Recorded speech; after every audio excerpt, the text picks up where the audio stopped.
വേദിയിലിരിക്കുന്ന സഹപ്രവർത്തകരെ എല്ലാവർക്കും എൻ്റെ ഹൃദയം നിറഞ്ഞ ആശംസകൾ അറിയിക്കുന്നു. ഇന്നത്തെ ദിവസം മിനി സിസ്റ്റർ വന്ന് പറഞ്ഞതുകൊണ്ടാണ്, സിസ്റ്ററെ ആ ഒരു സമീപനമാണ് എന്നെ ഇന്നിവിടെ എത്തിച്ചത്. ഞാൻ പള്ളിയിൽ പോയി കഴിഞ്ഞിട്ട് ജസ്റ്റ് ഒന്ന് വന്ന് എല്ലാവരെയും ഒന്ന് കണ്ടിട്ട് പോകാമെന്നുള്ള ഇതിലാണ് വന്നത്. അന്നത്തെ കഥ പറയുകയാണെങ്കിൽ പിന്നെ എൻ്റെ മനസ്സിലേക്ക് അതെന്നെ വിഷമം വരും. ഞങ്ങളും അതിന് ഭാഗവത്തായ ആൾക്കാരാണ്. അന്നേ ദിവസം രാത്രിയിൽ സംഭവിച്ചത് എന്താണെന്ന് ചോദിച്ചാൽ നമുക്ക് സ്വപ്നത്തിൽ പോലും പ്രതീക്ഷിക്കാത്ത ഒരു കാര്യമാണ്. 11:30 മണി വരെ എനിക്ക് നൈറ്റ് ഡ്യൂട്ടിയിൽ ഒരു കോൾ ഉണ്ടായിരുന്നു. ആ കോൾ അറ്റൻഡ് ചെയ്ത് വരുമ്പോഴും എനിക്ക് അങ്ങനത്തെ ഒരു ഇത് തോന്നുന്നില്ല. അതിനുശേഷം 1:30-ക്ക് അപ്പുറത്തുനിന്ന് സിസ്റ്റർ വന്നിട്ട് വിളിക്കുകയാണ്. വിളിച്ച് മുട്ടുമ്പോൾ ഞാൻ വിചാരിക്കുന്ന പേഷ്യൻ്റ് ആയിരിക്കും, അവരെ നോക്കാൻ വേണ്ടിയിട്ട് പോകേണ്ടതായിരിക്കും എന്ന് വിചാരിച്ചിട്ടാണ് ഞാൻ എഴുന്നേൽക്കുന്നത്. അപ്പം നോക്കുമ്പോഴാണ് നമ്മുടെ പിന്നയിൽ വന്നിട്ട് ഈ മണ്ണും ഇതെല്ലാം കൂടെ വന്നിട്ടുണ്ട്. അപ്പോഴേ അറിഞ്ഞു ഇത് സംഭവം വേറെയാണെന്നുള്ളത്. അതോടെ എന്താ പറയുക, എന്താ ചെയ്യേണ്ടതെന്നൊന്നും അറിയാത്തൊരവസ്ഥ. 80 വയസ്സായ ഒരു അമ്മയും കൂടെ ഉണ്ട്. നമ്മുടെ മുറ്റമൊക്കെ നിറച്ചും വന്നിങ്ങനെ കിടക്കുകയാണ്. കാല് വെക്കാൻ പറ്റാത്ത രീതിയിൽ വെള്ളവും ഇതും കൂടെ ആയിട്ട് നമ്മൾ ഇറങ്ങിപ്പോണെങ്കിൽ. അപ്പം ഞാൻ പറയുന്നത്, ഒരു ഉരുളുപൊട്ടലല്ലേ നമുക്ക് ജീവിതത്തിൽ ഉണ്ടായിട്ടുള്ളൂ. അപ്പോൾ നമുക്ക് നടുക്കോട്ടിരിക്കുക എന്ന് പറഞ്ഞു. അങ്ങനെ ഇരിക്കുമ്പോഴേക്കും 2:15 ആകുമ്പോഴേക്കും പിന്നെയും ഭയങ്കര സൗണ്ടാണ്, പിന്നെ ഇരിക്കാൻ പറ്റില്ല. അപ്പോൾ പിന്നെ എൻ്റെ ഹസ്ബൻഡ് ആദ്യം ഒരു മാനേജറുടെ ബംഗ്ലാവുണ്ട്, അവിടെ കൊണ്ടുപോയിട്ട് അമ്മേനെ, അത് കഴിഞ്ഞ് എന്നെയും കൂട്ടിയിട്ട് പോയി. അങ്ങനെ അന്ന് അവിടെ നിന്ന് ഇറങ്ങിയതാണ്. അത് നമുക്ക് ജീവിതത്തിൽ ഒരിക്കലും മറക്കാൻ പറ്റാത്തൊരവസ്ഥയാണ്. അത് കഴിഞ്ഞ് ഞങ്ങളുടെ മേലേക്ക് അരുൺദീപ് സാർ എന്ന് പറഞ്ഞിട്ടൊരു മാനേജറുണ്ട്. ആ മാനേജർ ബംഗ്ലാവിലേക്കാണ് പോയത്. അവിടെ ചെല്ലുമ്പോൾ കണ്ട കാഴ്ച അതിലേറെയാണ്. ഈ മണ്ണിൽ നിന്ന് ഇങ്ങനെ പൊക്കിയെടുത്തിട്ട് വരുന്ന ആൾക്കാരെ ഒരു 9-10 ആളെ നമുക്ക് സൂക്ഷിക്കാൻ പറ്റി എന്ന് പറഞ്ഞു കഴിഞ്ഞാൽ അതെൻ്റെ ജീവിതത്തിലെ ഏറ്റവും എന്താ പറയുക, മറക്കാൻ പറ്റാത്ത, ദൈവം നമ്മളെ നിർത്തിയത് കൊണ്ടിട്ട് നമുക്കത് ചെയ്യാൻ വേണ്ടിയിട്ട് പറ്റി. ഞാൻ വിചാരിക്കുന്നത് നമ്മുടെ 4 വശത്തേക്കൂടെയും വന്നിട്ടുണ്ട്. ദൈവം എന്തോ ഒരു ഭാഗ്യത്തിന് ഇരുത്തിയതാണ്, അല്ല നമ്മൾ അടിച്ചു പോകേണ്ടതാണ് ശരിക്കും പറഞ്ഞു കഴിഞ്ഞാൽ. അങ്ങനെ എന്തോ ഒരു ദൈവകൃപയല്ല. അപ്പോൾ ഞാൻ വിചാരിച്ചത്, ഇവർ ഈ ചെളിയിൽ നിന്ന് കൊണ്ടുവരുന്ന സമയത്ത് നമ്മുടെ കയ്യിൽ ഒന്നുമില്ല, ഒരു ഗ്ലൗസോ ഒന്നുമില്ല. ഈ ചെളിയിൽ നമ്മൾ ഇത്രയും നനഞ്ഞിട്ട് ആ ചെളിയിലാണ് പോയേക്കുന്നത്. ആ ഒരു ഡ്രസ്സ് മാറ്റാനൊന്നും നമ്മളെ കയ്യിൽ അന്നത്തെ ദിവസം ഉണ്ടായിരുന്നില്ല. ആ ഒരു നൈറ്റ് ഫുള്ളും അതിലാണ് നിന്നത്. അപ്പോൾ ഈ രാവിലെ ആകുന്നവരെ ഈ ശുശ്രൂഷ ചെയ്യുമായിരുന്നു. ഈ ചെളിയിൽ നിന്ന് വരുന്നവരെ മുടി മുറിച്ച് മാറ്റിയിട്ടും ഡ്രസ്സെല്ലാം അഴിച്ച് ഇങ്ങനെ കണ്ടിച്ചെടുത്തിട്ട് അവരെ ക്ലീൻ ചെയ്തെടുക്കാൻ ഒരു പ്രാവശ്യമല്ല, ഒരു 5 പ്രാവശ്യം ഒരാളെ തൊട്ടാലും പോകില്ല. ഈ കണ്ടം പൂട്ടിയിട്ട് ഈ ചെളി പച്ച പോലെ അതൊന്നും അല്ല. അപ്പം ഞാനിങ്ങനെ വിചാരിച്ചു, ദൈവമേ, ഇങ്ങനത്തെ ഒരു അവസ്ഥ ഒരു മനുഷ്യനും കൊടുക്കും. നമ്മളെപ്പോലെ ഉണ്ടായിരുന്ന മനുഷ്യന്മാരല്ലേ അവരും. അതുപോലെ ഭൂമിക്ക് അടിയിലുള്ള എല്ലാ ആത്മാക്കളെക്കുറിച്ച് ദിവസവും പ്രാർത്ഥിക്കുകയാണ്. എന്നുവെച്ചാൽ അവരൊന്നും കിട്ടിയിട്ടില്ല. എൻ്റെ കണ്ണിന് മുമ്പിൽ എന്ന് പറഞ്ഞാൽ ആ ചൂരമലയിലേക്ക് പോയത് ഞങ്ങൾ 2018-ലാണ് സ്റ്റാഫ് നേഴ്സായിട്ട് അങ്ങോട്ടേക്ക് ട്രാൻസ്ഫർ കിട്ടുന്നത്. അങ്ങനെ പോയി ആ സമയം 2019 പുത്തുമലയിൽ ഉരുൾപൊട്ടി. ആ സമയത്ത് നമ്മളൊന്നും ഉരുൾപൊട്ടലിൻ്റെ ഒരു ഇത് നമുക്കറിയില്ലായിരുന്നു. അവിടെ എന്താ സംഭവിച്ചതെന്നുള്ളത്, കറണ്ടില്ല, ഒന്നുമില്ല. ആ സമയങ്ങളിൽ ഞങ്ങൾ മെഡിക്കൽ വിങ്ങുമായിട്ട് ഓരോ വിംസുകാർ വരും, അങ്ങനെ നടക്കുന്നത്. 8ാമത്തെ ദിവസമാണ് ഞങ്ങളുടെ മാനേജർ പറയുന്നത്, നിങ്ങൾ റെഡി ആക്കിയോ പോകാനായിട്ട്.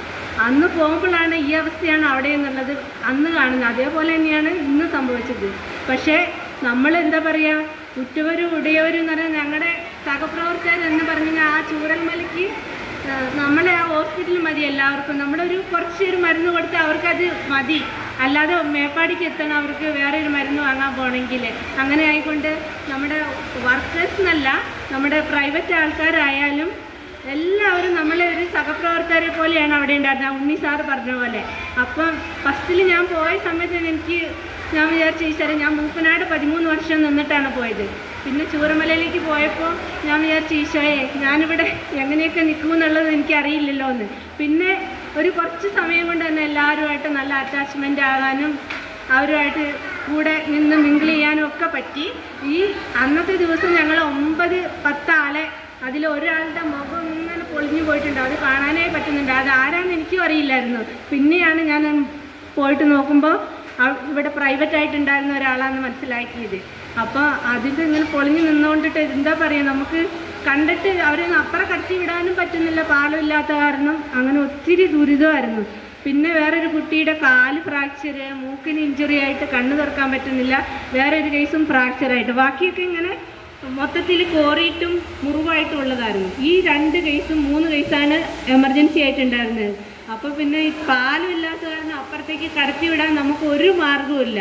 അപ്പം ഞാൻ വരുന്ന മാനേജരോട് പറഞ്ഞു, സാറേ ഈ എമർജൻസി ആയിട്ടുള്ളത് ഒന്ന് അപ്പുറത്ത് കടത്തി വിടണം നമുക്ക് എന്ന് പറഞ്ഞ് അങ്ങനെ നിന്ന് ഒരു 11:30 ആയപ്പോൾ ആണ് അവരെ അപ്പുറത്തേക്ക് കടത്തിയത്. ആ സമയമാണ് എന്താ പറയുക, ഞാൻ എൻ്റെ അമ്മേനെ ഒരിടത്ത് കൊണ്ടിട്ട് അതിന് അമ്മേനെ നോക്കാനല്ല, ഈ പണി കൊണ്ട് എൻ്റെ ഫോണിലേക്ക് ഒരു 1000 കോളെങ്കിലും അന്നത്തെ ദിവസം വന്നിട്ടുണ്ട്.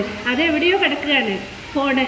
അങ്ങനെ എല്ലാവരും പിന്നെ കംപ്ലൈൻ്റ് ആയി, ഫോൺ വിളിച്ചിട്ട് എടുത്തിട്ടില്ല പറഞ്ഞിട്ട്. നമ്മൾക്ക് കൈ വൃത്തിയില്ല, നമ്മുടെ എല്ലാം എന്തോ ദൈവത്തിൻ്റെ കൃപയാൽ ഒരു അസുഖം വരാതെ ദൈവം ഇന്നേ വരെയും കാത്തു സംരക്ഷിച്ചു.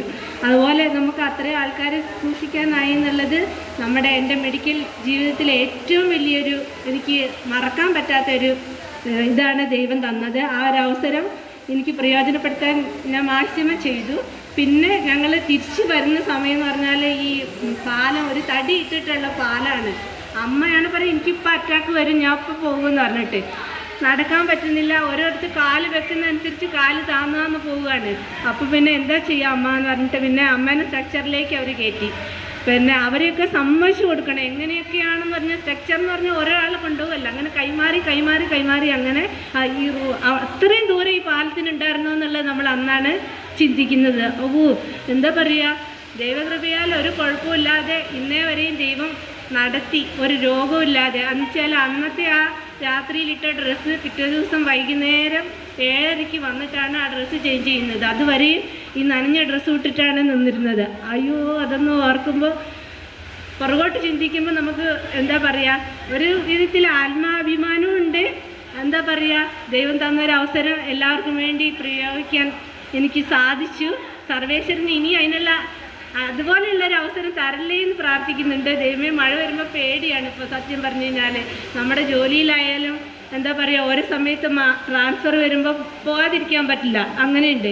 ഇപ്പം ഞാൻ ദൈവകൃപയാൽ ആദ്യം ചെയ്തെടുത്ത് തന്നെ മൂപ്പനാട് താൽക്കാലികമായിട്ട് നിൽക്കുന്നു. ഇനി എന്താണെന്നുള്ളത് കമ്പനീൻ്റെ ഇതാണ്, അതുപോലെ അറിയുള്ളൂ. അപ്പം നിങ്ങൾ എനിക്ക് വേണ്ടി ചെയ്തതെന്ന എല്ലാവരും, പ്രത്യേകിച്ച് മിനി സിസ്റ്റർ വന്ന് സിസ്റ്റർ എന്തായാലും വരണം. ആകെ ഒരു ഞായറാഴ്ചയാണ് നമുക്ക് കിട്ടുകയുള്ളൂ. അമ്മയുണ്ട് വീട്ടിൽ, പള്ളി കഴിഞ്ഞ് അവിടെ എത്തുമ്പോഴേക്കും 2:30 മണി അമ്പലവയലെത്തണം. അപ്പോൾ ഞാൻ പറഞ്ഞു എന്തായാലും ഞാൻ വരാമെന്ന് പറഞ്ഞ വാക്കിന് ബഹുമാനിച്ച് ഞാൻ വന്നു. പിന്നെ എന്താ പറയുക, അതുപോലെ എനിക്കൊരു ഇതുപോലൊരു അവസരം തന്ന എല്ലാവർക്കും നന്ദി അറിയിക്കുന്നു. Okay, thank you.